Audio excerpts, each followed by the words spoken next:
Run it back. 2024. AJ Preller, Bob Melvin, John and Jim wrap-up show. Offseason, as big of an offseason as the Padres have ever had, is underway as AJ Preller speaks to the media. I have a new mic. Thank God. How does it sound? We're going to be with you for the next hour. John and Jim with you. Subscribe if you're here. Thank you for the super chats. Appreciate your support. Find us on Twitter at John Schaefer, at Jim Russell SD. If you want to contribute, we'll get to whatever's on your mind. When it comes to super chats, click the $ below the chat box. But we heard from AJ Preller today. Eensy beatsy amount of accountability, I would say, just a little bit from AJ Preller, who called it disappointing and frustrating this past year, said it was a waste. And now the offseason is underway. It appears as if Bob Melvin will be back for 2024. I don't know if it's a guarantee, but it does appear as if Bob Melvin will be back for 2024. And now we wait on the move, Snell, Hader, Soto, everything that's going to transpire this offseason. But we heard from AJ Preller, somewhat surprisingly, on this Wednesday morning. He spoke to the media for 30-plus minutes. I don't think he gave us everything that we wanted, but he did speak with the media, and it appears, Jim, that, well, Preller will be back, and it appears as if Bob Melvin will be back as well. Congratulations on your new microphone. Thank you. It took you, what? 1 day. No, I mean, like, how many hours did it take you to figure everything out? I literally FaceTimed you 2 times yesterday. It was ridiculous. He didn't know how to attach the microphone to the boom stand that he has. And he didn't realize there's an adapter cord with it, and then didn't know how to properly set everything up. That's correct. I'm actually the most surprising thing of today is that this microphone actually works. Nothing that AJ Preller said was surprising, but everything that you are going to say tonight on your new microphone and having it work, that's the surprising part of today. I agree with that.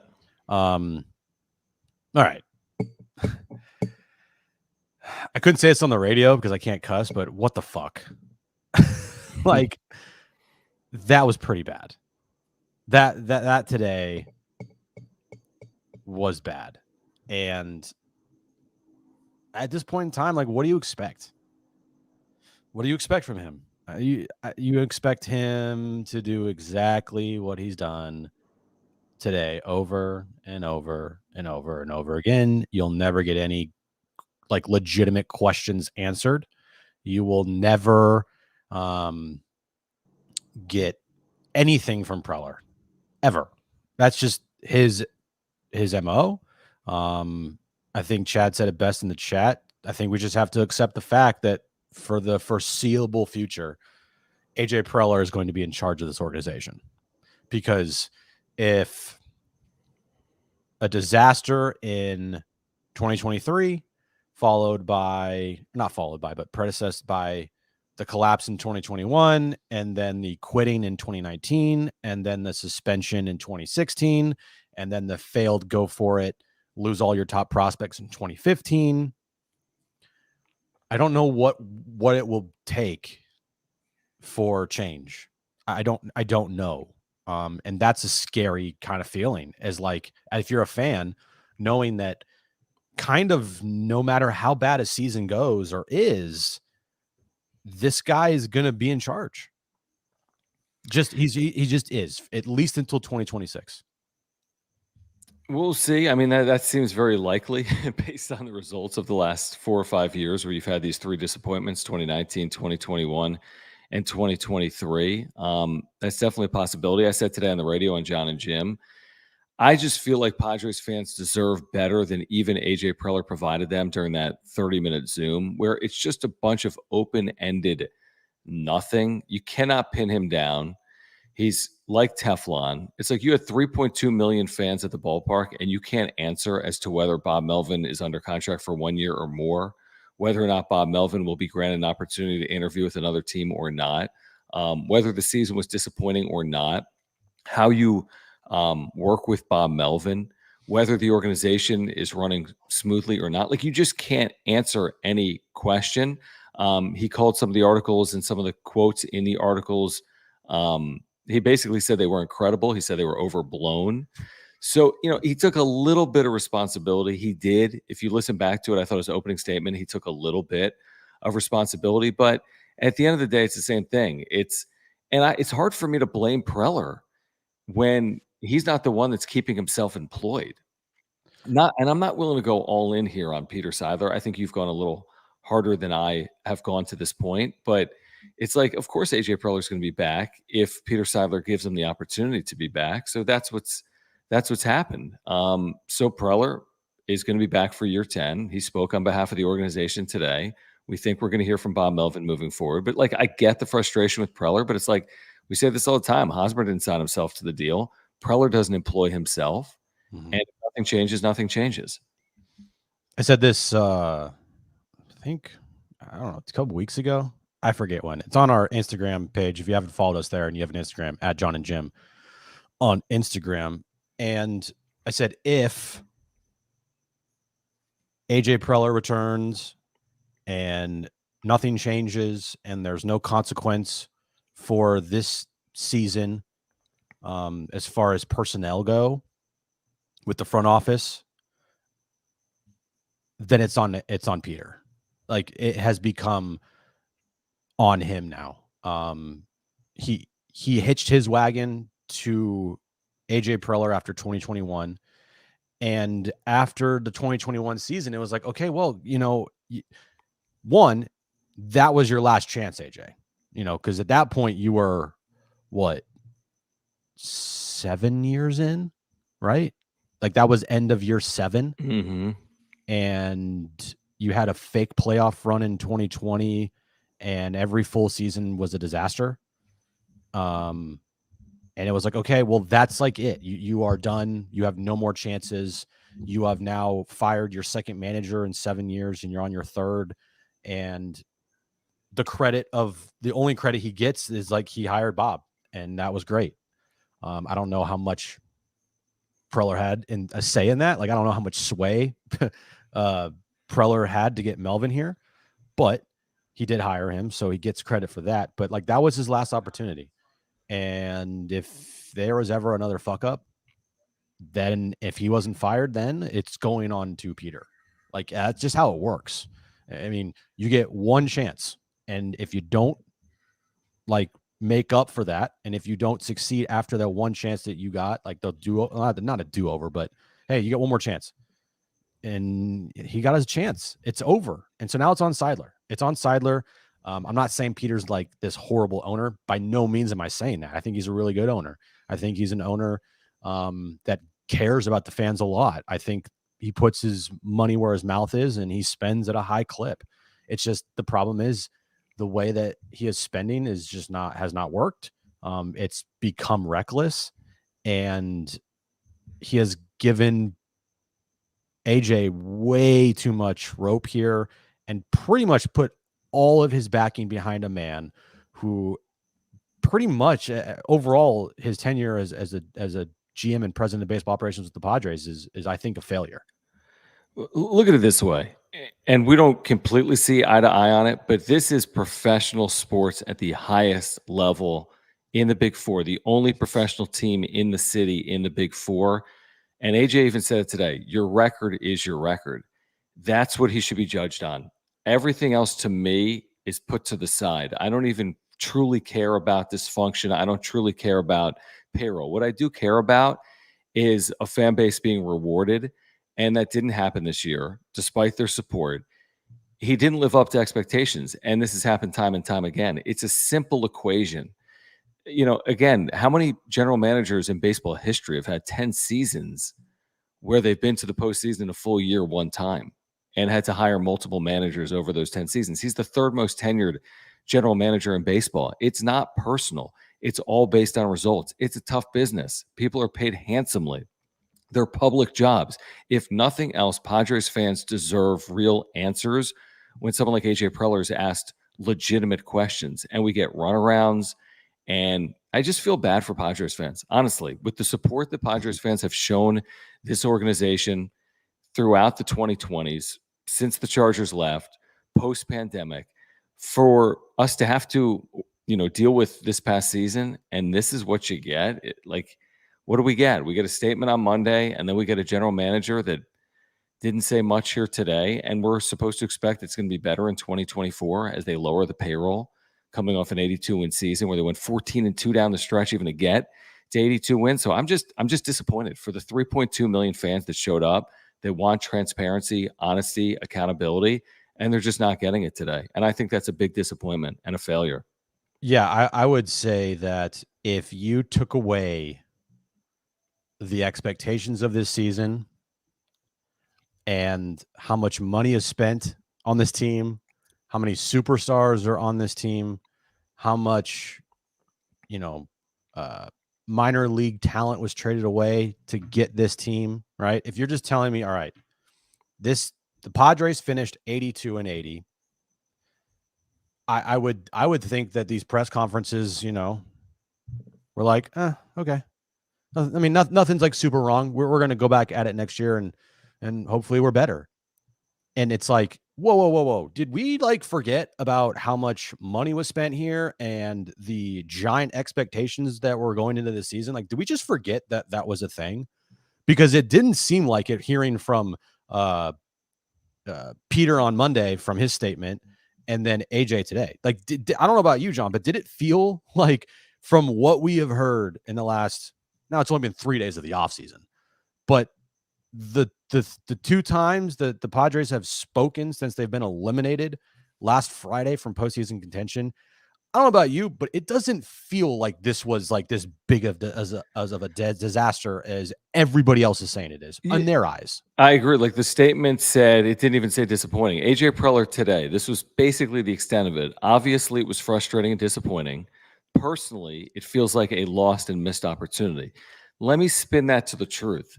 This is as disappointing as a team has ever had in Padres history. And there are those that cover the sport for a living that called the 2023 San Diego Padres the most disappointing team in baseball history.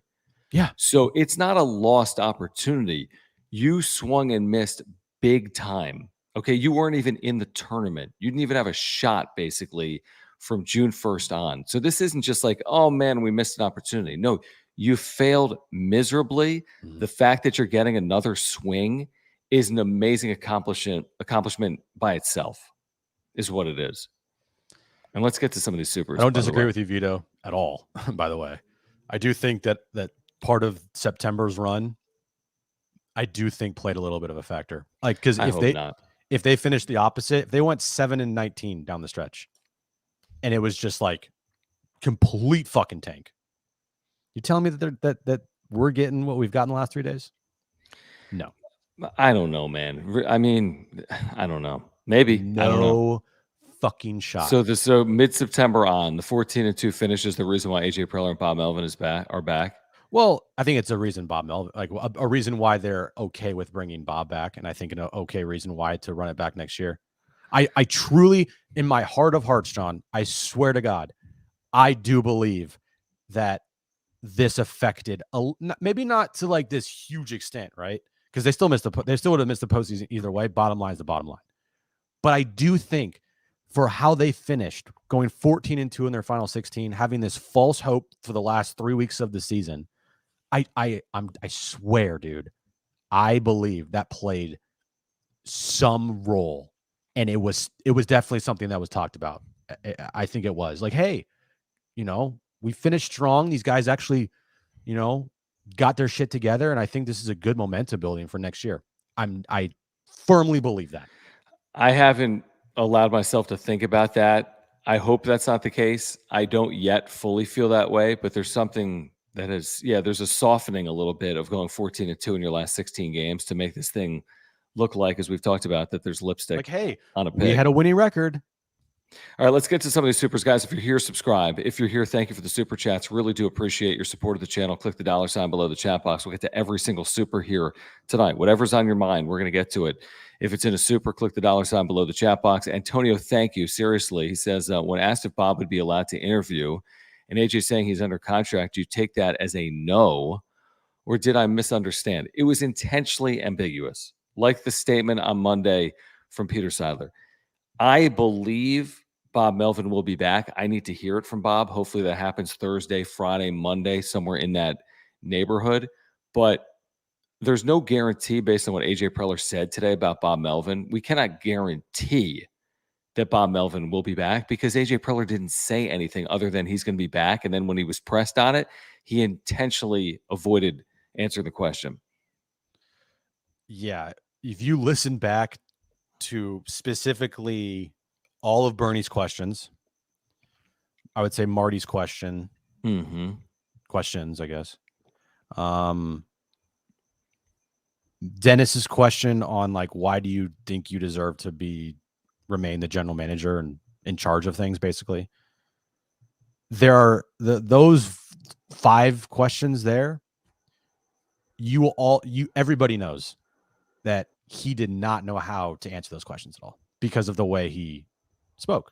It was a lot of, yeah, I mean, it took him a solid like 8 seconds, 8 to 10 seconds to just try to answer a question about meddling with Bob Melvin's, I don't know, day-to-day operations as a manager. Like, he could not get out a concrete answer. Like, I don't know if he wasn't prepared for it. I don't know if he was trying to work his way to a point where he just like doesn't say anything, because that's an AJ Preller special where he will start the answer with, Again, I think, well, and again, then go down a path of like, wait, you didn't answer the question. You didn't even get close to answering the question. You just mumbled for 2 minutes about fucking nothing. And I'm sitting here thinking to myself, wait, what did I ask you? it's very much like when you watch the political debates and they ask like your thoughts on climate change, and you end up talking about like school lunch programs. It's like, I mean, there was a 90-second response to a Bernie Wilson question where we were like, I mean, it was laughable, his response to the question. And to your point, it didn't take 8 seconds. I think it took 28 seconds for him to really start the process of trying to answer it. Here's the thing. Going into this, and again, not to say he's got to be perfect. He really doesn't when he answers these questions. And everyone's different when it comes to this stuff, like public facing. But you got to be prepared for the 6 or 8 questions you're getting. Why did this team fail to live up to expectations? Will Bob Melvin be back? Why should we have faith in you as a general manager moving forward? Like, there's certain things are coming up. What are your public comments about the dysfunction in the organization? Like, this is not rocket science. And the questions that were asked today were not exactly like the most earth-shattering questions in, press conference history. I think they were appropriate, fair, reasonable questions. And there were a lot of them that you just didn't get what you were hoping to get from Preller. Let me get to the super chat from JD Goucher. Thank you, JD Goucher. Thanks for hanging out there in John and Jim. By the way, we have a brand new YouTube channel, daily content for Padres fans. Click the link in the description down below. Weekdays 3 to 6 right here on YouTube or on San Diego Sports 760. JD Goucher says, as a San Diego resident, I'm sick that Preller is back, but love it as a Dodgers and UCSB fan. AJ is likely drafting more Gauchos. We all love a good car wreck, or as we call it on John and Jim, a train wreck. Yeah, I mean, you could argue it has been a pretty good thing for the LA Dodgers that AJ Preller, I mean, he hasn't gotten close to the Dodgers in 9 years. Yes, they beat him in the postseason, and I give him credit for that. Mm-hmm. In the regular season, they haven't gotten close. Even in the 60-game season, they were 8-9 games out in 60 games. Yeah, it wasn't even close, dude. It wasn't even close. Hey, if you're a Dodger fan out there, if you're anybody in the National League West, you're thinking to yourself, oh, I'm so happy AJ Preller's back. Because I feel like there's this unlocked potential here with the owner who is willing to spend, and with the talent that is here, and the infrastructure that's in place. And with Bob, I feel like it's just this unlocked potential that AJ can never get a grasp of, and he never can get it steered in the right direction. And it worked last year.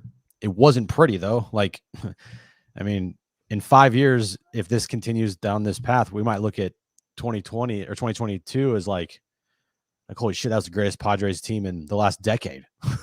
And they won 89 games. So I do feel like with the right person in charge here, things with the right person in charge. And I do think Peter's a good owner. I think that he provides the resources that are necessary for a team to win. He's just giving his resources to the wrong person. Like, and he's fucking it up. And it's also not good when now Peter doesn't have any, definitely he has blame for like going around AJ and, hey, Manny, what do you want? Like that's on Peter. But like when you have an owner that's allowing and giving the general manager and president of baseball operations all of these resources, like, hey, bro, you want to go sign a $280 million player? All right. Well, I trust you, so go pick out the right one.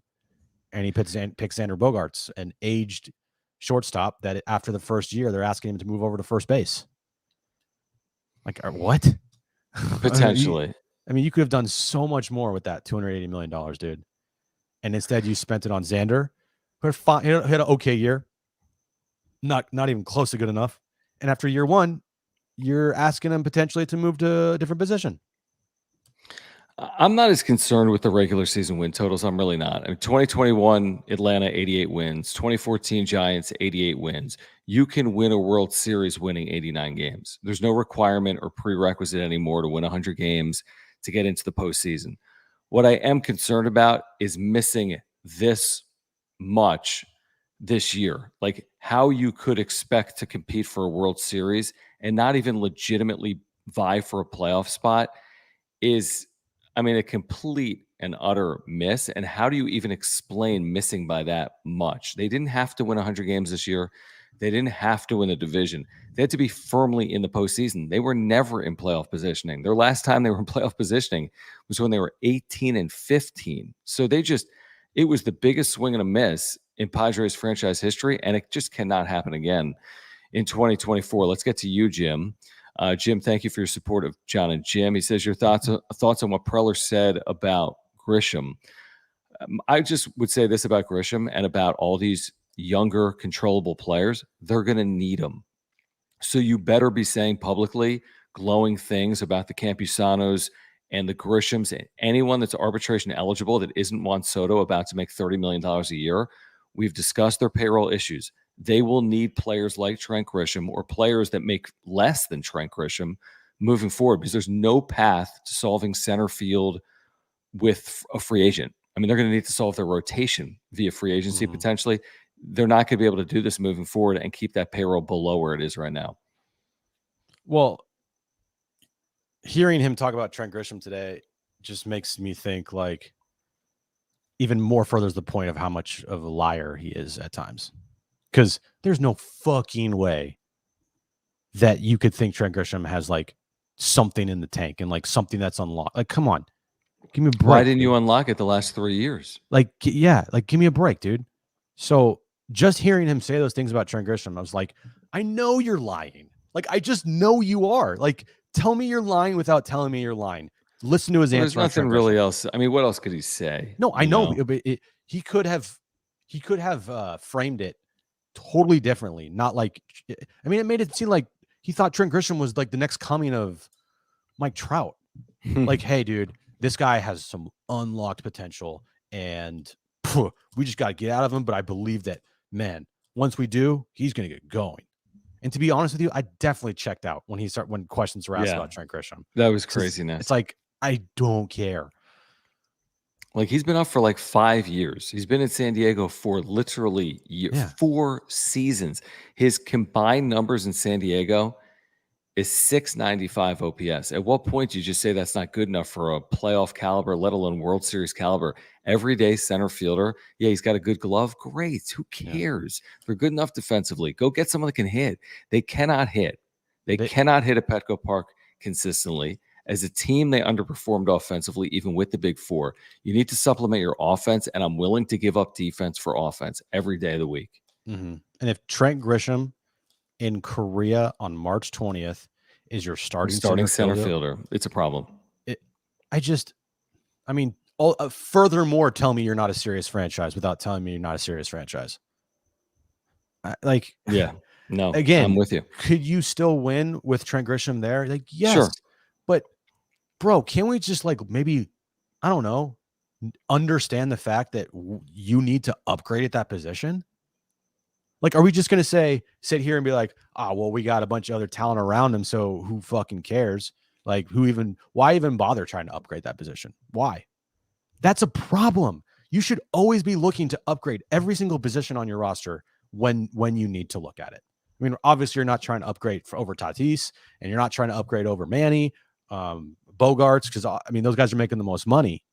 And if Soto's here, you're not trying to look to upgrade over Soto. But if you're not like at least attempting to look to upgrade over Trent Grisham instead of just appearing to just give him the starting fielder spot, like what are we doing?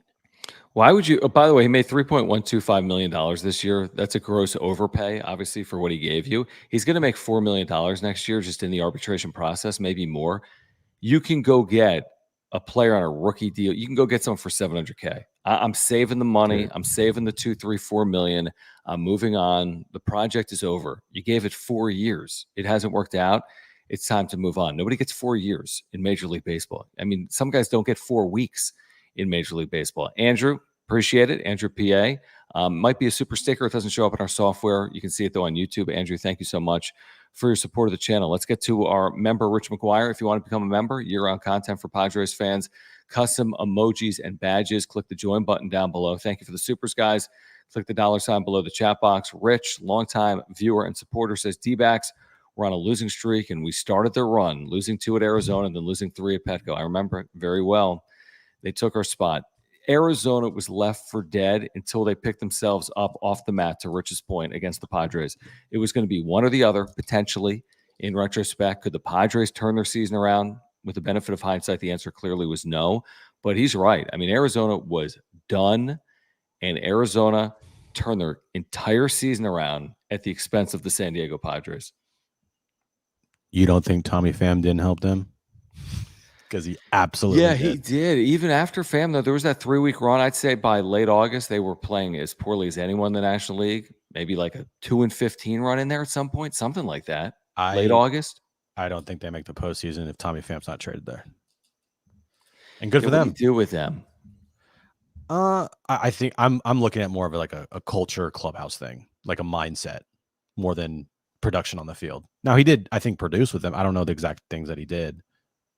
241, 720 OPS. He had an 820 in New York. Yeah, but not, serviceable numbers. Yeah, he probably did. I'm telling you, when he first got there, I remember thinking to myself, like, I feel bad for this guy. They were terrible. There was a 10, 15-day stretch. They lost every single game. Yeah, they're bad.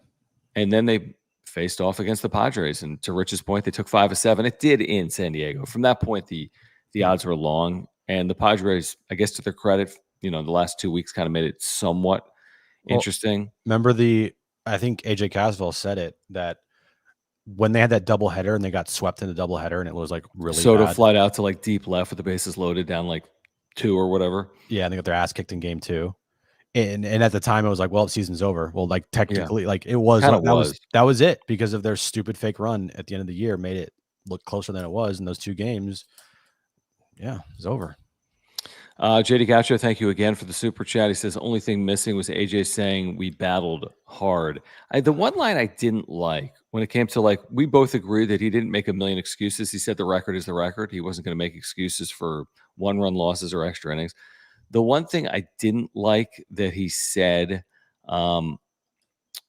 was, what did he say? It was something about, that, hey, the reason I didn't want to talk about it publicly the final week or 2 of the season is we were still in it. I'm like, well, were you? I mean, you literally needed a 16-0 finish with a Marlins 9th inning loss with a 4-3 lead in New York on a Monday. Like, your path was a 16-0 finish to get into the postseason. No team in baseball history has done that, by the way, to get into the postseason. So I like, this idea that, hey, we were kind of in it until the end, that's revisionist history. They were never in it. After like May 1st, they weren't in it. It's incredible. They just weren't. Remember when Kevin was on with Darren and he mentioned how a lot of people that were around this team and on the field before games during batting practice, like, aren't there anymore. And he was talking about people in the front office, right? And, yeah. And AJ, I mean, it's just like a cowardice. Like, you're just going to hide behind this stupid fake run. Like, you can't get out in front of it. Like, really? You can't talk before then? You couldn't talk when you were down, when you were 11 games under 500? Now, maybe he did. I don't remember. I think he might have talked talked to Marty when they were a few games under. Yeah. I don't remember the last time. Days. Okay, no. So it was, I'm trying to think. So the only times that he talked in the second half were at the trade deadline, to Marty, and then today, right? I don't know. I'm not sure. He may have at some point. I don't know. That's the Was only he on times I think radio? Was he on radio at any point in the second half of the season? besides the trade deadline, after the trade deadline. Probably not. They So weren't good in August. I don't think he was doing a lot of public appearances in August. nah, dude, it's unfortunate because everybody's stuck with him. Padres are stuck with him. The Padres fans are stuck with him. And you know, we both agree. Like, could they win next year? Absolutely, they could win. But the culture of this team is rooted in dysfunction with AJ Preller at the helm, and it will never change until he's gone. So yeah, you might, get lucky here and win a couple years just because you got all this fucking talent. But again, yeah, doesn't prove to me that you know how to build a winner. No, I mean, it's tough. I mean, I agree with your general point. The thing with baseball is like, could you win with dysfunction? It's probably harder. Do I have full belief that this is going to be Atlanta, LA, Houston, whomever in the next year? No. I mean, you'd be lying to yourself to think that these are going to be the LA Dodgers in 2024, the Padres. Now, can you beat the Dodgers in the postseason? They proved in 2022 it was a possibility with the odds stacked against them, but there's no easy path. I mean, this is not going to be easy to get out from underneath. The money tied up in the core 8, 10, 12 players, a payroll that likely drops, a lame duck manager, a general manager that's also probably in a very hot chair, even with Peter Seidler. At some point, it's going to end. I don't know when, but you can't do this again and again and again. So, I mean, there's a lot of things working against the Padres heading into 2024. Let me get to one of these supers here. We got a lot of supers to get to. HBVV, thank you so much for your support of the channel. He says, when asked about signing Hader only pitching 1 inning, LOL. What was his reaction or what was his response to Hader? That's when I ran into Orange Theory. I heard it, but I didn't really hear it. I know he said he had interest in talking to his representation, like he said about Blake Snell, like he said about Juan Soto and an extension. But he was very complimentary, I thought, of Josh Hader and what he meant in the 2022 postseason. I kind of remember him saying that. I think HB, VVB, PPV, JJJ is referring to the question asked by John Howard, which is phrased funny. And credit to John, he was just he was like, "Hey, so what are your thoughts on potentially signing Josh Hader, even though he refuses to go 3 days in a row and will never pitch more than 3 outs?" Gotcha. I think that was pretty funny to hear. What did he say? What was his reaction to that? Dude, he was a stone-faced blabbermouth. I don't literally. I don't remember sometimes what he says because it's the same. He really doesn't say anything, over and over, and you're like, "What did you say?" Like, there's this sentiment that, and I was thinking that there weren't any questions that were asked today or there weren't anything that wasn't asked. Like, that's what I'm trying to say. There wasn't anything that wasn't asked. The only thing I wanted to know is where was Bob Melvin, but it's since been explained by Bernie Wilson that Melvin actually had a conflict and is expected to speak with the media. That was per Bernie. Mm-hmm. He's expected to speak with the media shortly. But everything that was asked I was satisfied with. There wasn't something that was left on the table. I thought oh, why didn't someone ask about this? I was in the dentist chair getting my teeth cleaned and John's trying to do Orange Theory, but I was, yeah. There's this thought process of sometimes why even ask AJ this? Because we know what we're getting. What's the point of asking AJ any legitimate question? Because we know that he's going to get some bullshit answer from him. Yeah, I said today he's Bill Belichick without the credentials. Bill Belichick can do whatever the hell he wants. He's considered one of the great coaches in the history of the National Football League, if not the greatest. And he can do whatever kind of coach speak he wants to do. He's got the credentials to back it up, and he can get away with it. AJ Preller is trying to be Bill Belichick without the credentials. Yeah. And I don't think it's overly appreciated by fans of the organization that have gone above and beyond to support what they're trying to do, despite the fact that they have not had great results. I'm talking about 2 of the last 3 years, super disappointing, yet they're drawing at the gate. And San Diego the Padres have benefited from the departure of the Chargers. Make no mistake. The Padres have benefited greatly from the departure of the Chargers. Now, they've also invested, give Peter Seiler credit. They've marketed the franchise incredibly well, but I just feel like Padres fans deserve better transparency, honesty, and this should be a franchise that's capable of fielding a winner, considering the level of investment that Peter Seidler has put forth over the last 4 years. It's not on Peter Seidler alone to make the team win. His baseball people need to be better than they've been. There have been some wins in there, like 2022, but you can't have 2021 and 2023 just because of 2022. Is how I see it. And it's why I rather read an article from Dennis or Kevin or Ken Rosenthal than listen to AJ Preller like lie. Explain it away. Like I just now again, there's some in between truth, right? It's not as far. I don't think it's as far as this way as it's is this way for Preller. Like I think there's somewhere in the middle, but I do tend to believe things you hear and things you read, you're just like, okay, yeah, I feel like it's leaning this way than it is from whatever Preller says. So like, that's why sometimes I'm just like, I don't even want to listen to him. I mean, sometimes I see Preller is on like a radio show or interviews, whatever. And it's like, I only listen to the question. Rarely do I take anything away from his answer because he doesn't give you anything. Mm-hmm. Like, okay, what question was asked to AJ and what type of BS response did he give to that? That's how I view things. Not like, hey, what did AJ respond to this question? What did he say? It's more like, what was the question and how did he react to it? Because we know the answer. I don't care about the answer. Just like, did it take him 20 seconds to get into it or what? All right, guys, if you're here, please subscribe. If you're here, please support our title sponsor, Mark Nimitz at Farmers Insurance. You can see his website on the screen right now. He's a great insurance agent. You can take that from us. I've had a homeowner's, earthquake, and life insurance policy for the better part of the last 2+ years. Added in the life insurance policy at some point earlier in 2023. Great insurance agent. He can save you hundreds of dollars by switching your insurance over to him. But here's the thing. He's got great service and communication. We had a claimant here last year. He took care of everything, saved us literally thousands of dollars, saved us dozens of hours of time. He's an amazing insurance agent. He's a San Diegan, born and raised here, lifelong Padres fan, huge supporter of our work.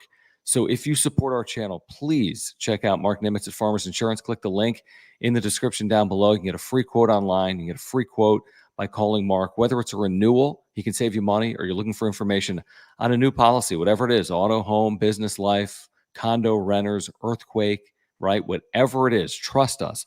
Mark Nimitz can save you money. He's a great insurance agent. If you support our channel, the next time you have any insurance need, the next time you have any renewal, before you renew, get in contact with Mark Nimitz at Farmers Insurance.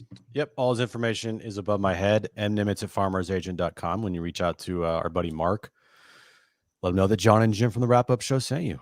All right. Thank you, Mark. Thank you guys for hanging out. Subscribe. Thank you for the super chats. We're going to get to all of them tonight. A little bit of an extended wrap-up show on this Wednesday evening. Preller, Melvin, likely both to return in 2024.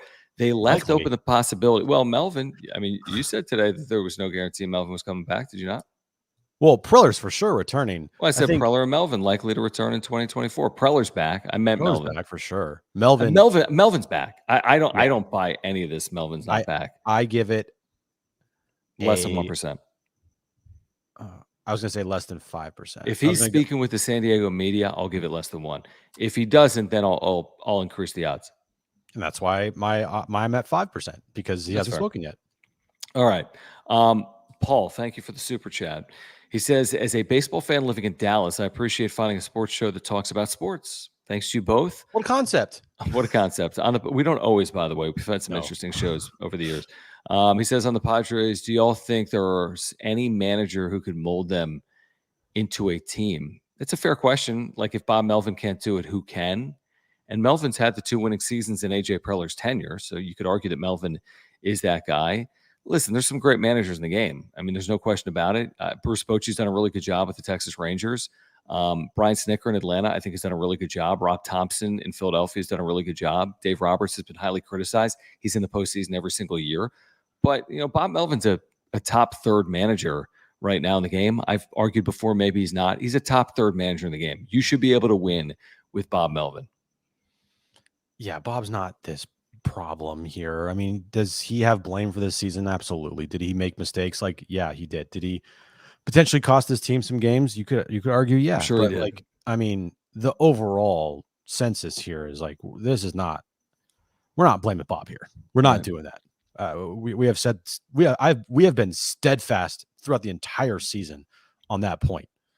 So I'm not even thinking of another manager who can mold this team because Bob's the guy. Right. They're not going to do So better. I mean, who are they going to hire? no, and they probably realize that, and they probably are maybe kissing Melvin's feet a little bit here because they don't want him to go. I mean, imagine if they pushed him out. Imagine if they're like, "Look, we're gonna go in a different direction, but like, let's mutually part ways here." Yeah, they know the optics aren't going to be good. Oh, and they know they can't get anybody better, so they know they have to make this work. Because if they don't, fuck. I Yeah, mean, like Ron Washington. Ron Washington hasn't managed in 10 years and is in his mid-70s. I mean, it's not to yeah, say he can't do it, but Ron Washington is clearly better than Bob Melvin. Nobody can say that definitively. no. And the crazy part to think about is, John, this exact time next year, we're probably talking about, unless they like go on this crazy postseason run and Mhm. go back to another NLCS or go to a World Series for the first time ever in Preller's tenure. We're probably talking about who's the next manager of the Padres if Yeah, they don't give him an potentially. extension. Potentially. Potentially. Yeah, I was thinking that same thing. I thought when he was hired, and we said it 3 years ago, I thought when he was hired, he was a 3-year manager. I really did think that. As a veteran guy with 2 decades managing, I didn't think he was a 10-year manager. I thought they needed to win big now, and a year ago, they won relatively big. Um, I don't know what he would do if they made the postseason next year. They wouldn't get rid of him. He'd absolutely be offered an extension if they make the postseason next year. I'd be hard pressed to imagine that he wouldn't be. But I just does he want it? I don't know if this is a 10-year job for him. Oakland was a 10-year job. I yeah. never saw this as a 10-year job. I saw this as a short-term gig for Mhm. Bob Melvin, where he was hoping to do something he hasn't done elsewhere, which is to get to a World Series and win it. And if you can't do it in 3-ish years, you can stick around and try to do it in 10-ish years. Yeah. I don't know. I also think it is interesting. And like we have to hear from Bob, and there's a lot of things that can still happen this offseason before next year. Mhm. But you know what the first question to Bob is, right? The first question to Bob is are you on a 1-year deal? It's about, hey, how do you feel about being a lame duck manager going into your final season with the And Padres? then he might be like, "What are you talking about? They extended me 10 days ago." But Right. I'd be surprised if that happened. But that's the main question for Bob. It's like, hey, Bob, if you want to return, are you okay being a lame duck manager on a 1-year deal with this team, knowing that AJ Preller and this franchise and history of it have like more often than not fired people that are on their final years of their deal Right. mid-season because of uh, not performing? I think it's gonna be hard to fire Bob Melvin midseason. I think it's more of a reflection on AJ Preller and the organization than it's gonna be on Melvin, and it's gonna fully cement that this thing is fully off track and needs to be put back on track by someone else. And it'll be paid fully. So, like, from Bob Melvin's perspective, if you're on a 1-year deal or you're on a 2-year deal, I mean, is he really worried about having the deal in 2025 as well? I mean, he's getting paid either way for 2024 is my point. Does he need 2025 to manage in 2024? I would feel pretty decent even on a 1-year deal if I'm Bob Melvin. They're not getting rid of me if we start 3-6. They're not getting rid of me No. if we're 13-19. I mean, I'd be surprised. If you get rid of Bob Melvin at 13-19, you're getting rid of AJ Preller at 13-19. And they can't like Preller can't fire Bob. I don't think so. I really don't. The contract could expire. He could retire. They could part ways. I don't think he could fire him and save his job. No, he can't. I mean, he mentioned today, well, in 9 years, it's pretty normal to go through 3 different managers. Yeah, but then Dennis said there's only 3 other teams that have gone through 3 full-time managers in the last 9 years. And I'm going to guess that all of those franchises, the 2 other franchises, have changed their general manager in the course of that span, right? All of them have changed their GM. It includes Philadelphia. It includes the Mets. It Okay. includes one other team. I have to look at the way he phrased it. They've all changed their GM other than San Did Dennis Diego. write a piece tonight? He did. Oh, dude, It was earlier. It wasn't tonight. It was 8 hours ago. I didn't see it. Yeah, he did. I think it was Dennis. Or there might be another piece in the Athletic on Melvin. I think it's Dennis tonight because he led it by saying there's only 4 teams that have done this in the last 9 years or whatever. I need to find it. Oh, yeah, here it is. 5 hours ago. Since the start of the 2015 season, 4 major league teams have hired at least 3 full-time managers, not including interim. The Phillies have hired 4. The Mets are searching for a 4th, and the Angels, who announced Phil Nevin is out. Then there's the Padres, the only team in this group that has employed just 1 head of baseball operations throughout that span. So they're the only example of the 30 teams with this many managers and only 1 GM over the last 9 years. So it's not as commonplace as AJ Preller made it out to be today. And also, I can completely twist that in saying that you've gone through, you're on your 3rd manager in your last 5 years. Yeah. From the time Green was out to Tingler to now Melvin. Right. So you want to go that route and say that 3 managers in 10 years is normal? Well, then I can say, well, guess what? 3 managers in 5 years is not normal. SJL Stevens, thank you for the super. He says, with the season behind us and the man the Melvin is, that Melvin is character, pride, goals, options to seek other opportunities. Do you really think things could be the same for 2024? Do I think that Melvin and Preller will be back, running it back at the helm? Yeah. I do think, and I hope that there's a lot of like pissed off members of this team going into next season. Oh, on the same I thought you meant same like Preller and South are actually, or excuse me, Preller and Melvin are actually back. No, I think the results could be different. I have no clue. Yeah. So Yeah. I think it's what he's asking. Oh, who knows? Who knows? Who If knows? I there's don't know. so many moves still to be made. I mean, I think they could be good. I also think things could be the same. It'd be the same thing. Yeah. Because if you trade Juan Soto this offseason and you don't have any opportunity to, build your rotation out, because your rotation's, I don't feel like going to be better than it was potentially going to be this year. I mean, you're losing Blake Snell, you're potentially losing Michael Wacha, and you're potentially losing Seth Lugo. So if you run it back with a combination of like a Waldron, Avila, fucking Nick Martinez and Musgrove and Darvish, like, good luck. I don't think it's horrific though. Like, I still think there's a path to more than 82 wins, even with that rotation. The rotation this year was really, really, really good, and the team wasn't really, really, really good. And it didn't make a lot of sense. Like, I don't think that'll be like the worst rotation. That's a middling rotation potentially, but you should be able to win with your offense. Their offense should be improved. Hopefully. In 2024. I don't know if it will be. Could you imagine though? Because they had what, top 5 pitching rotation this year? ERA goes. Yeah, absolutely. Imagine if everything flipped. Right, their bottom 5 rotation, top 5 offense. How do you think they would do? The same? Yeah, I think they do worse. I think if their pitching's bottom 5, they're going to lose more games. Like if you had a bottom, I'll give them credit here. Bottom 10. Bottom 10 rotation. I don't think they'll be better. I don't think they'll be better. With the bottom 10 rotation, when you ask the Padres to outscore people playing at Petco Park half their games, you're asking for trouble. You can't win in baseball without pitching. Yeah, and again, could you do it if you're the Phillies or the Nationals or the Rockies? And yeah, you probably could. Could you do it as the Padres? Phillies have pitching, dude. But here's the thing, though. The Padres in 2020, I think, slugged a little bit, and it was 2 months in the summertime.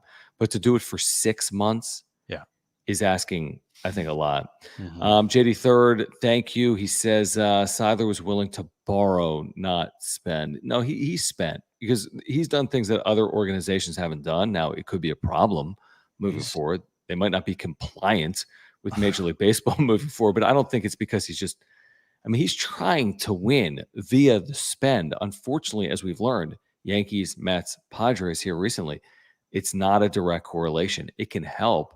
It didn't help the Padres, unfortunately, in 2023.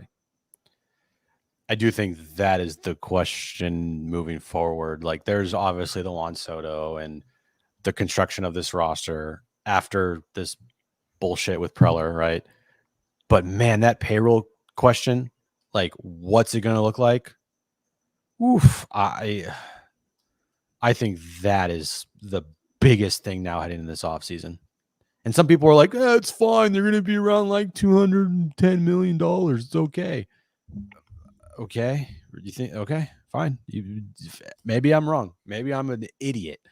And I think You that are. I know. Maybe I think, hey, if they have Juan Soto still on this roster at $30 million and all the current players, right? And they got 15 mil to spend. I don't know. Maybe they can do it. I don't know. I gotta see it first, but that is the big Yeah. question for me. I want to hear what the payroll is going to be before I say how are they going to get it to 199 or 209 or 219. I think at some point we'll get a clear indication, but I do agree with all that have reported the payroll is coming down. To what extent is it coming down? I think we're going to learn in the coming weeks. All right, guys, if you're here, subscribe. If you're here, thank you for the supers. We're going to roll through all of these. We apologize. We're a little bit delayed on the supers. We'll get to all of them, I promise. Whether you're here live or on replay, if you're here on replay, thank you for the super thanks as well. We appreciate those.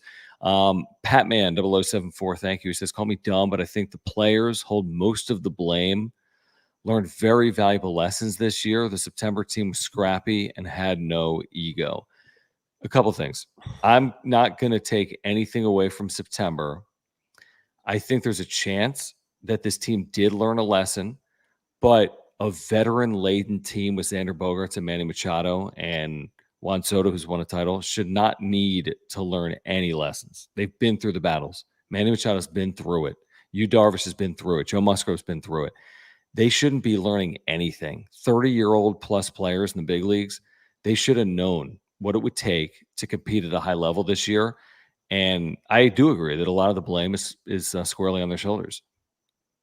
Yeah, no, I don't think anybody here, just because this show is dedicated to talk about the AJ Preller, whatever you want to call it today, doesn't take away from the fact that the players are a huge reason why this team failed miserably this year and why this season was an embarrassment. They take a lot of blame. To me, if you're looking at the blame chart, I love a chart. I put Preller in the front because he's the one that constructed this entire roster, and then to add on to the dysfunction, to add on to the problems that are going on with this team, like he's the front of line for me. But very close behind is the big four led by Manny Machado. Mm-hmm. Like it's Preller 1, and it's like 1A, like 1B, Manny Machado with the big four, and then the rest of the roster, and then Bob Melvin.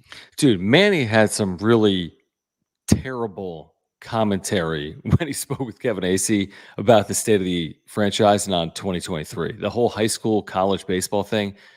I'm watching Bryce Harper lead the Phillies deep in the postseason for a second consecutive year, or deeper.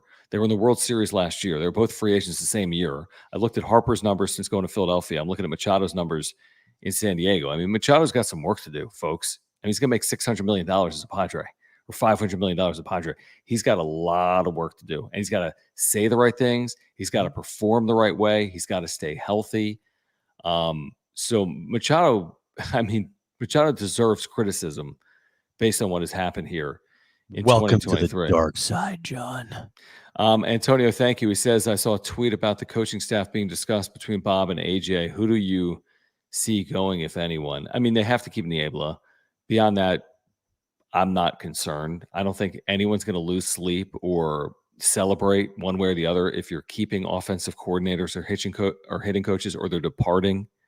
If you're keeping third base coaches or they're departing, the key names here are the key names: Peter Seidler, AJ Preller, Bob Melvin, Ruben Niebla. Those are the key names to consider heading into 2024. Yeah, and Bob will probably want to keep Matt Williams around if Matt wants to stay. Yeah, absolutely. He's been with Bob wherever he's gone. Yeah. Yeah, I'm with you. I could give two shits who else if they fire the rest of the staff. I mean, it's another bad look on Preller just because there'll be more coaches that he's gone through. But you're right. The only people I care about is Melvin and Niebla. Everybody else to me is replaceable. Very easily replaceable. Right. Nobody's going to be like, who got Coco Crisp. He was actually fired, I think, today. And he's obviously his A's relationship, his time at the A. Coco Crisp is the new hitting coach. Here they go. I mean, nobody's going to say that. I mean, and that's not to take anything away from Coco Crisp. He might be a good hitting coach, but it's not on these hitting coaches to get Manny Machado to perform or Xander Bogaerts. It's on these individual players. Well, here's the thing, John. They don't actually have a hitting coach. Whatever. They have an offensive coordinator. Same thing. Guys, if you're here, we told you about our title sponsor, Mark Nimitz. Thank you to Aura as well for their longtime support of this channel. Great company, plant-based nutritional company. If you need plant-based supplements, if you want to get healthier, it's got to start with Aura. ORA.organic. Their co-founder, Will, is a huge Padres fan, native San Diegan. Offices right here in Liberty Station in San Diego. Check them out at ORA.organic or click that link in the description down below. Whatever you need, they have. I've been taking their probiotic for like nearly 2 years at this point. Every single day, I take a couple of probiotics from Aura. It's an amazing product. I've taken probiotics for better than a decade, and I love the product that Aura has that's plant-based. They have pre-workout supplements, proteins for after workouts, omega-3 oils. If you're taking fish oil, take their omega-3 oil, get the same health benefits. They have sleep pills, immunity pills, and more. Check them out at ORA.organic. Click that link in the description down below. Again, if you're supporting what we do, please check out our local sponsors, Mark at Farmers, Will at Aura. Check them out at ORA.organic. That is ORA.organic, or click the link in the description down below. Yeah, go there right now. If you guys want to start taking supplements and you're like, I don't know where or what to do or where to go to get some good supplements, Aura is the best place for you. It's all organic, plant-based supplements, cleanest, healthiest on the market. If you guys like to work out and you're looking for some good pre-workouts, because everyone's always looking for good pre-workouts. If you work out a lot, go to Aura, pick up their raspberry lemonade flavored pre-workout. It's amazing. They have protein powder for after workouts as well. Go there right now, pick up some stuff, and you'll thank us later. All right. Thank you, Will. Thank you, Aura. Let's get back to these supers. Kenny says, Johnny, are you a bit bummed you didn't stay in Philly now? On behalf of San Diego, we apologize. Here's a little known fact. I was not born in San Diego, nor was Jim. We do feel as if we're qualified to speak on behalf of, well, the Padres. Not really on behalf of the Padres, but we feel as if we can still talk Padres baseball. No, there's nowhere I'd rather be. 75 degrees and sunny today. If I ever leave San Diego, I'll be divorced because my wife will never leave San Diego. So no, there's no place I'd rather be than San Diego. I think the famous tombstone in Philadelphia is I'd rather be here than in Philadelphia. And that's on a tombstone of like being like 6 feet under. But no, grew up in Philly, but thrilled to be in San Diego. Yeah, Kenny. I mean, there's nowhere. I'm getting But married. Jim's moving to Philly because his fiance is from Philly. Right, I'm moving there in 2 weeks. Exactly. For the start of the NLCS. Right. If they move on, Jim's out. Moises, thank you. He says, no words, F. Preller. To me, that's Fire? strong. I don't if he's saying fire, that's fair. To be using curse words about, I don't feel that way. I just feel like it's about job performance. He hasn't performed. That's why I feel the way I feel. I think other people probably feel stronger about it. He hasn't lived up to, what he should be, right? This team has underperformed. That's on AJ Preller, but Peter Seiler's the one that keeps him employed, and that's Peter's decision, not ours. Yeah, I think I've met Preller a couple times, talked to him. Like, I don't think he's a bad guy at all. I just don't think he's good at his job. And for what we talk about on a day-in-day basis, I give my opinion on him, and that's my job. And my opinion on him is I think he's a bad general manager and he doesn't deserve any more chances. That's it. That's the name of the game. It is. And he understands that too. It's not like he doesn't understand it. He knows. He knows he's getting ripped. He knows that he's getting destroyed. Okay. Dude's got Twitter. He's got some burner accounts out there. Yeah. He's not an idiot. He consumes everything. Yeah. He confirmed that he has a Twitter today. He's like, yeah, I check out the Twitter interactions or Twitter conversations. So like he 100% sees the backlash and the outrage for sure, but he's not letting it affect him because the guy that's employing him has given the full vote of confidence. So why should any fan say affect him? Moises, thank you again. He says, an effing Zoom call. He's weak. Of course, a year ago it was in person. Don Orsillo introducing AJ Preller and Bob Melvin off that National League Championship Series. This year it's AJ's office. That was like last year was like a celebration. Like, oh, we lost in the NLCS in 5 games, but you know what? This was awesome. I'm actually just me personally, as like a member of the media, I'm cool with the Zoom. It's easy, it's simple, it's Me easy to too. consume. Everyone can get there. I don't really care about that. Yeah, I listened to the whole thing in a dentist chair. Like, Yeah. you know how easy that is to do? Yeah, but I understand the point. Like you weren't in person to address the media and take these questions head on. I get that. Mhm. Keaton, thank you for the very generous super. We appreciate it, Thanks, guys. If you're Keaton. here, thank you for the supers. Click the $ below the chat box. Please subscribe. Year-round content. Year-round. We're in the off season. We've got it for you year-round. If you're a Padres fan, he says Seidler Thanks, is Adam. involved in roster construction. Manny plus X were also his decisions. AJ is still here because Seidler feels responsible. He's a great owner, but we don't know what goes on behind closed doors. That's fair. We don't know what goes on behind closed doors. There's much more to AJ Preller than what we are aware of. And I'm sure Peter Seidler has a level of accountability for this roster as well. Keaton, to your point, I don't know if Seidler would keep Preller, though, because he feels accountable for putting Preller in this spot. I mean, that to me might be a bridge too far. I think one day Peter Seidler may have to make a change, regardless of whether or not he's meddled in this roster. I'm talking about Seidler has meddled in this roster Mhm. or not. Let me ask you this question.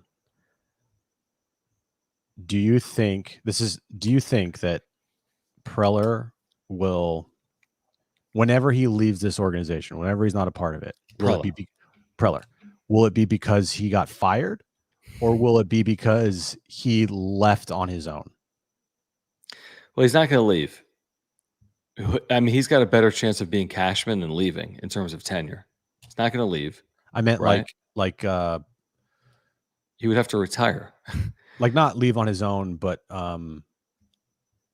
you know, sometimes GMs leave because it's time, or sometimes GMs leave and they're like kind of viewed as like, I don't know, like it's time type of thing. I don't think he's that kind of guy. Me He's not neither. an it's time guy. You're going to have to take the keys away. You're going to have to Yeah. disable the email. So Okay. basically, yeah, I mean He's you're hired to 46. get fired. That's the name of the Yeah. game. He's 46. He's calling people at 2 a.m. Thanksgiving night. He's not leaving. Or contract ends. They just don't rehire him. I don't know what's going to happen. Like if he just goes out through his contract and they're just like, yeah, we're not rehiring him. Even that is hard to envision. It's hard to envision. He's here through 2026, and then he's just let him 3 go. more That's years. very hard to envision. He's here for 3 more years, and then that's it. Then why'd you keep him? Retod, thank you. He says, Padre fan here. Next year, when you see a guy wearing a Melvin jersey and wearing cleats in the stands, come by and say hi. It's just me. Thank you, Retod. We will. Thanks, Absolutely. And for Padres fans, say hi to Yeah. Retod. We'll be there next 2024. year. They can't keep us out. Hopefully not. Moises, thank you. He says keeping Melvin because of optics. Seidler is clueless. I don't think it's an optics play. Yeah, I think it's like we don't want to hire another manager play it's because an optics thing for Preller. It's not going to look good for Preller. yeah. And I think, you know, while I would have fucking like fired Preller on the spot the second the season ended, and you've mentioned it, like how difficult it would be next year to win with new management and It would be a disaster. and general, and you know, everything in place. Like it'd be fucking hard. Well, they would be asking for time immediately. So this is their final hurrah. This is their like, I think it's a last dance without the this is titles. it without like the Michael Jordan. Yeah, without 5 titles and going for a 6th. Yeah, with zero titles coming off of A year where embarrassing they did not season. deal with any adversity. No, they like crumbled in any face of adversity. They failed at every corner when they were presented with any type of pressure, and they lived up to no expectations. Right. But they went 14-2 down the stretch beating the A's. And I'm supposed to believe that has any relevancy No, to 2024. Like that's at all valuable information to discern heading into next year. I just don't see it like that. like we could really be looking at seriously, like next year is the year when this team says, okay, enough's enough. We didn't get anything from Juan Soto as far as like we're not re-signing him. Okay. Time time to just change everything. Who knows? Who knows? Talon, thank you very much. Or Talon, appreciate your super chat. Appreciate Talon. you hanging out, man. He says you guys are great. Should be on the Kaplan and Crew TV show and Mighty 1090. We're Well, already here's the on the thing. radio. Yeah, we're already right. I mean, you We're can already on a find us on station. 760 or the iHeartRadio app. The thing with 1090 is the shows that air on 1090 that are local, like Scott Kaplan's, Aren't they like they're recorded? not. Yeah, they're not live. Yeah. So, like, the difference is, like, for example, if AJ Preller holds a 3 p.m. press conference, this isn't Scott Kaplan's fault. It's just a fact. Is that if there's a 3 p.m. press conference and he's doing a 3 p.m. show, well, he can't react to it until the next day. That's the beauty of live and local. I mean, things happen constantly, and you've heard it if you've joined us at all on John and Jim, and we're reacting to real time news. So that's the one thing that, again, back in the day when Darren was on 1090, Scott, others, with its signal, obviously was a big time player in San Diego, but without live and local programming, it's just hard to do the same thing that something like 760 is trying to do, or even the Padres flagship. It's a bit of a different business model, I think, than what they're doing right now on also, 1090. I just want to get to this before we get back to supers. Why change us surfo? Why do you say AM's old timey radio? If you, I mean, here's my rebuttal. Like, yeah, we appreciate you being here. This is the type of radio. This is the type of content you'll be getting on the radio without the cussing. So, like, when you say old timey, are we old timey? I mean, listen, AM compared to a lot of sports stations have moved to FM in the last 20 years, right? Like WFAN, WIP, KMBR. Am I correct? It was an AM to an FM. Is that right? Yeah. So there's been movement to the FM dial. With all that being said, AM signals can be heard over like the course of 1,000 miles. Literally 760 can be heard over like 500 plus miles from south of TJ to north of Los Angeles, easily up and down the coast, Arizona, Nevada. And it's tried and true. I mean, who didn't grow up listening to sports talk radio on the AM dial? Everyone has the AM dial. Everyone has the iHeartRadio app. What is even the difference? Yeah. I mean, we are on multiple platforms now. So it's not just AM radio anymore.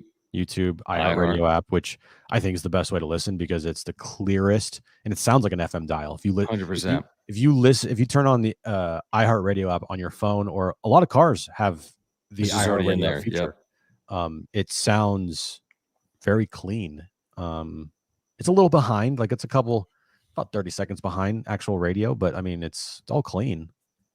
Yeah, it's 760, a little bit like a 690 or a 1090. And I don't know the full history of all these signals, but is a legacy station, right? Because they've had Padres, Chargers, Aztecs over parts of the last 50 years on 760. So again, for us, it's been a big win because we were on a terrible AM signal, like to be honest and blunt.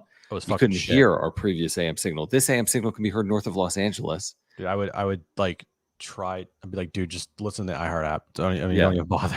You couldn't even hear it in North County, and now you can hear it in like Santa Barbara. I could barely hear it near Del Mar. Like it was just that bad. No doubt. Okay, let's get back to these. Rita, thank you. He says, can you guys make a blame chart for us? I'll double down on my super chats if you do. I'm a visual learner. Fire Matt Williams. Blame chart for I've already told you the show? No, like blame chart for us. Like gotcha. for the fans, for the chat. I think you did it. I just did it. I said Preller's the front of the line, followed right behind, pretty much, I think hip to hip. Like it's Preller and it's Manny, hip to hip, front of the line. And then you got the Bogarts and the Soto and the Tatis, followed by the rest of the roster. And then you got Bob Melvin at not the very end of the line, but he's definitely in line. And Peter's in there as well. I think Peter has now put himself in the blame line.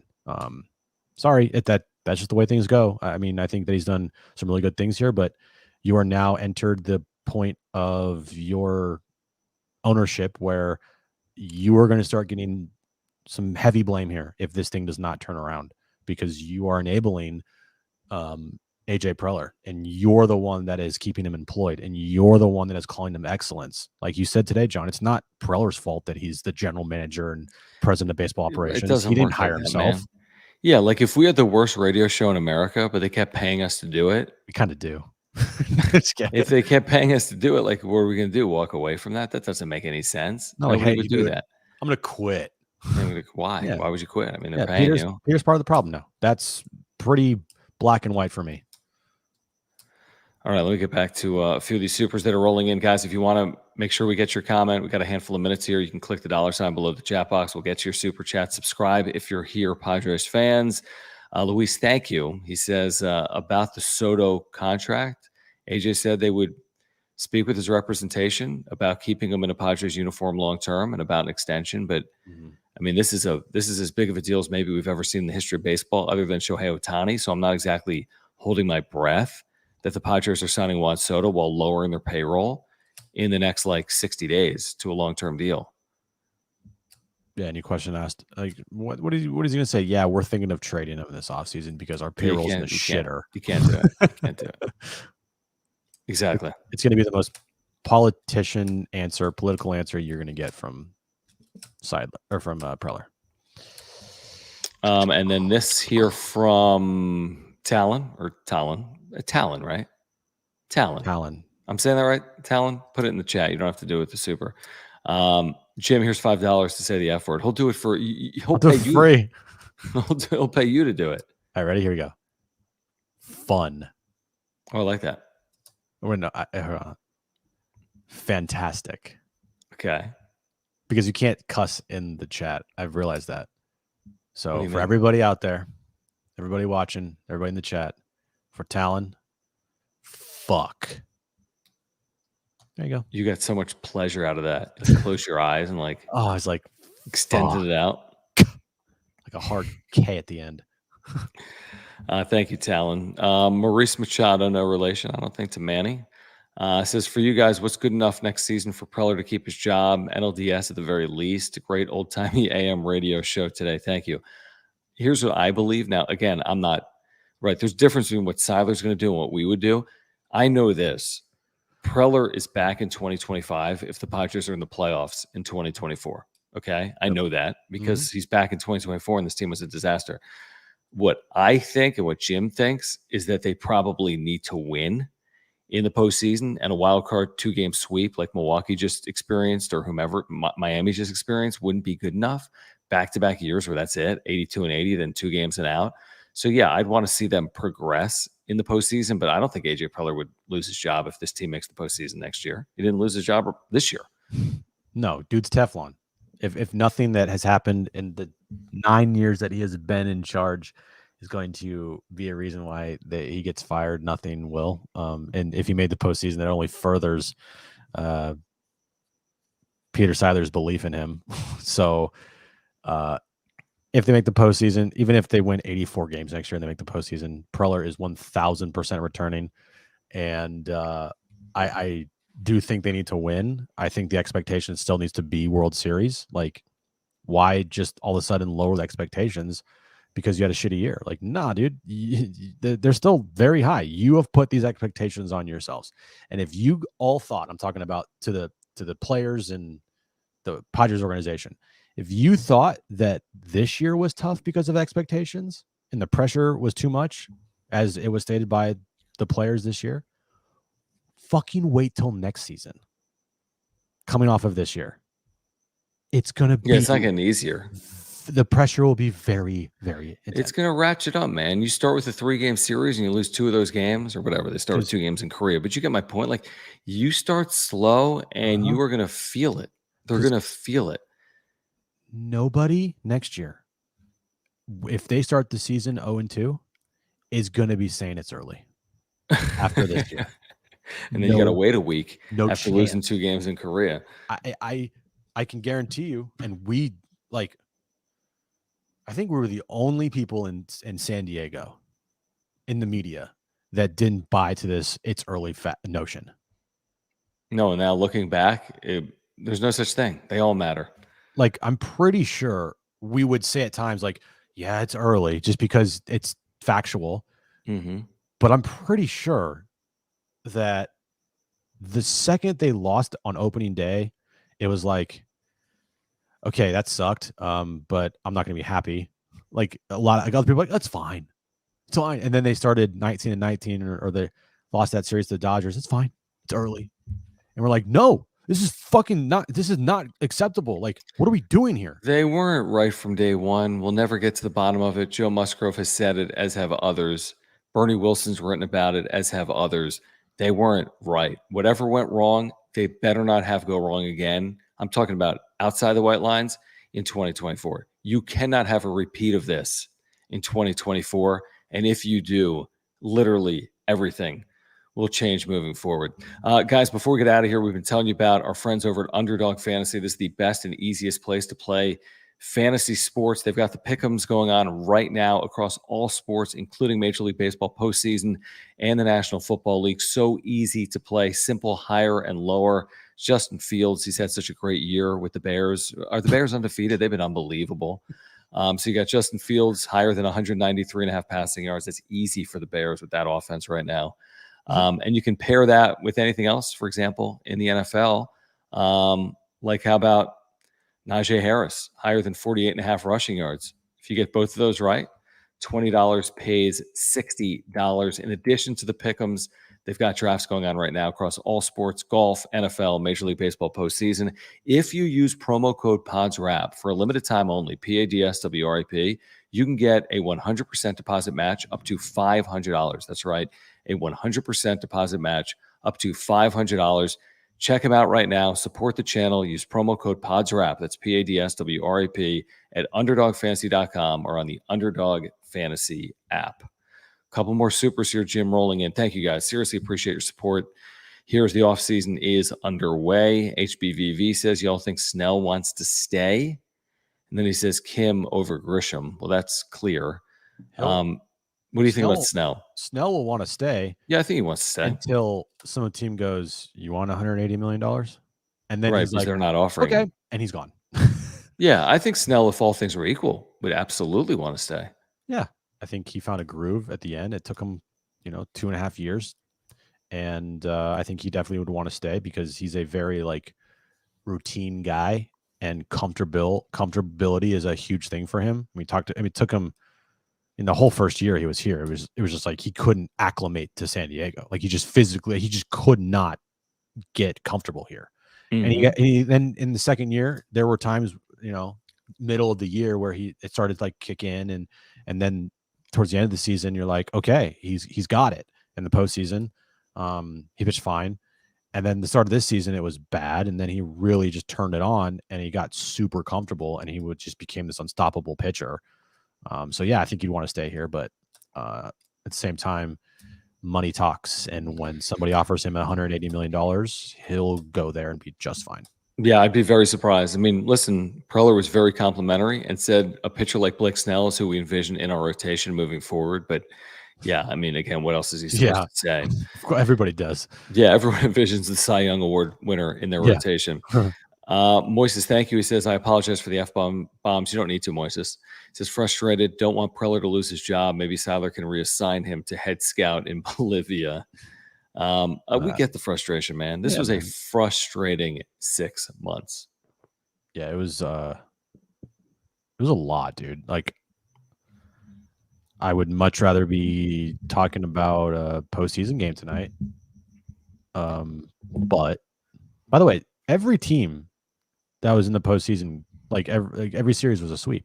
7 of the 8 all-time wildcard series since they changed formats have been sweeps. Padres Mets was the only one. Yeah, 3 games. That's crazy. I know. So it's look at the Rays tonight. They won. There's 2 days off now. We have 2 consecutive days off. Yeah. Well, yeah.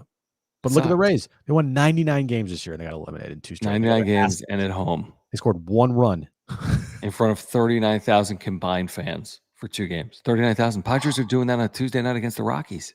Dude. And the Blue Jays got taken out.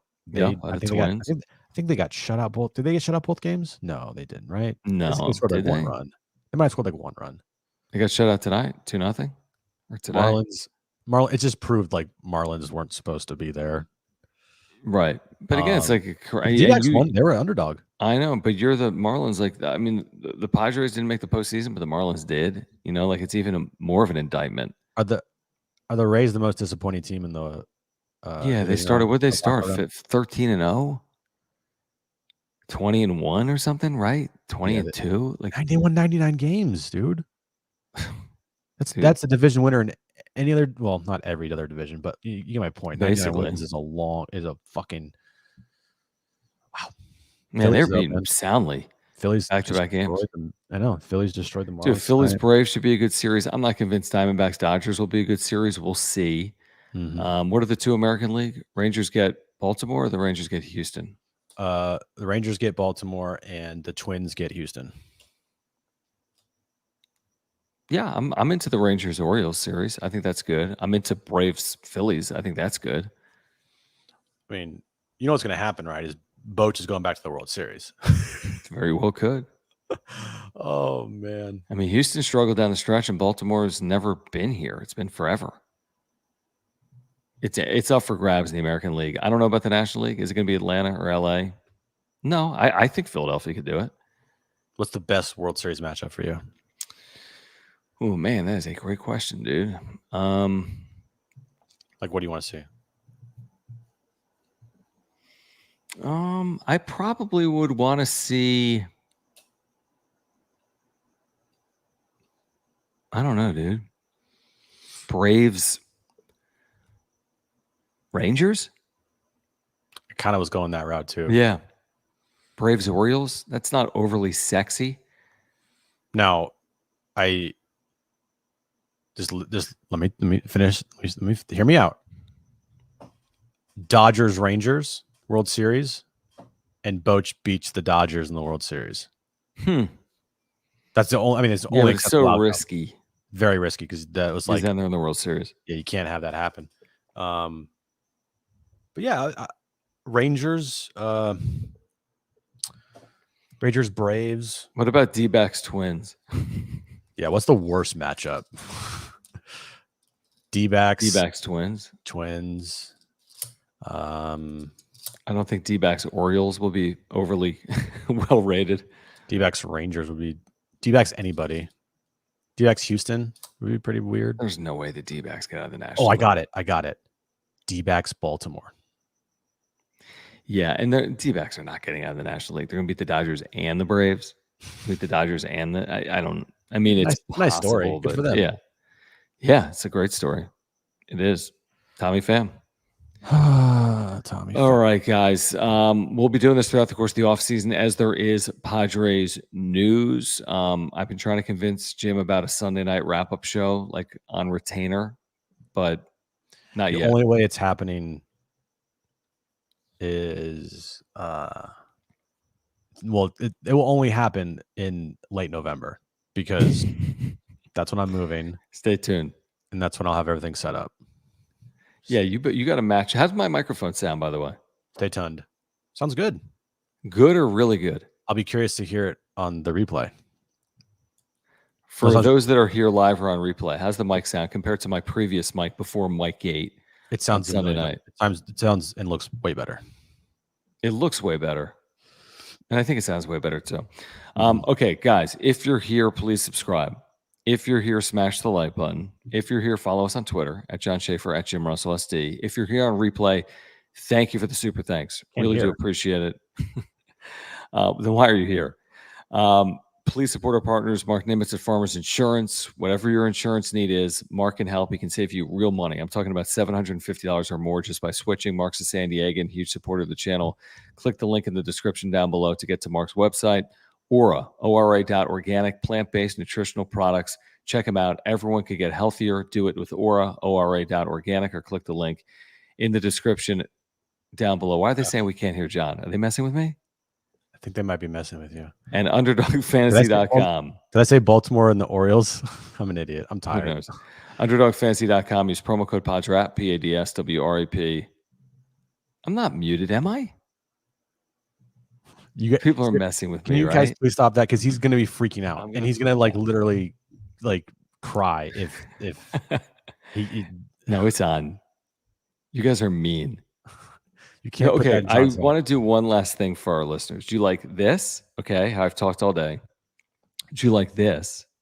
This is called dark tone. Do you like this more? Do you like this is where we were all day? Do you like this? This is natural. Or do you like this? This is bright. So do you like bright? Do you like now natural? Or do you like dark? Kind of like dark. Dark sounds kind of good. Yeah, it kind of does. I Sean says dark. dark tone's good. I could keep it on dark for now. It'd be even cooler, John, if you had like a like an office and then you could put up Adam says, I noticed no difference. I know. You had an office and then you could put up soundboards behind you. Then it'd sound really good. Actually, honestly, dude, now that you mention that, Kristen will kill me. I was going to say I'll bring one back from the office, but what am I supposed to do? Put some huge padding up in my house? Kristen's going to rage. Hey, say Peter Piper picked a pack of pickled peppers real quick. Peter Piper picked a pack of pickled peppers real quick. Are the peas popping more in dark mode? Yeah. Yeah, it kind of messes with you. Do normal. Okay. Peter Piper picked a pack of pickled peppers. I'm going to do natural. What about, but hear me out on bright. Pickled peppers picked a pickled pecker. I'm going to go natural. It's natural. The pops. Now this is does mine pop? Padres. No, yours is, I've always liked the sound of your mic. I think what's hard about my place is I got glass windows, I got wood floors, so it's a lot. Wow, the windows are glass. What a concept. I'm gonna kill you. They're like sliding though. They're like a lot of glass. Okay. All right. For Jim, I'm John. See you guys tomorrow. San Diego Sports 760 iHeartRadio app, 3 p.m. Join us 3 to 6. Peace out. Bye. Thanks.